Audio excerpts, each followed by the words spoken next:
Bismillahirrahmanirrahim. Assalamualaikum warahmatullahi wabarakatuh. Hari ini kita sambung pelajaran 2. Ustazah akan terangkan sedikit tentang cara memelihara niat, akibat tidak memelihara niat, dan penghayatan hadis. Okey, dengarkan dulu penerangan dari Ustazah. Seperti biasa, murid-murid tolong buka muka surat 16. Hari ini kita belajar tentang 2.4 cara memelihara niat.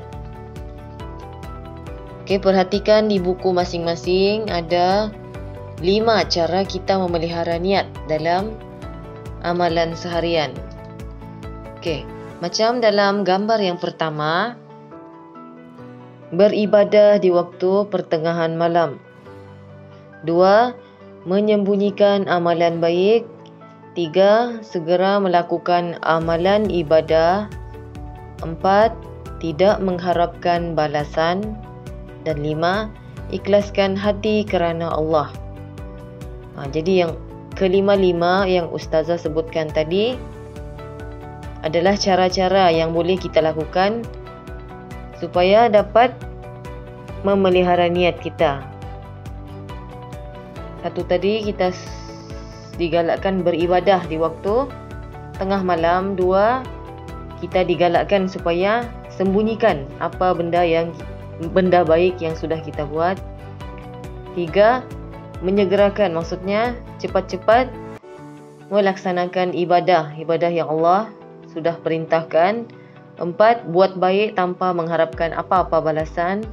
Dan yang kelima, kita sentiasa perlu ikhlaskan hati kerana Allah. Okey, masuk muka surat 17. Setelah masuk 2.5, kita cerita apa akibat sekiranya kita ini tidak memelihara niat. Okey, ada 4 di sini. 1. Dimurkai Allah. Maksudnya Allah ini akan jadi benci dengan kita sekiranya kita tidak pelihara niat. 2.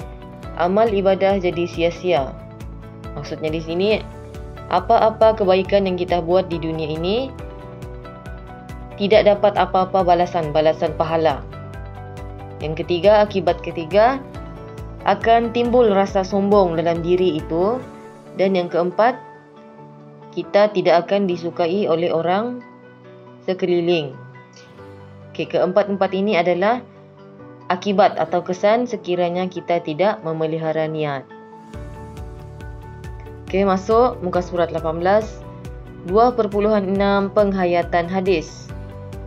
Okey, secara ringkasnya, pembelajaran kita hari ini Ustazah sambung pada pelajaran minggu lepas tentang kepentingan niat.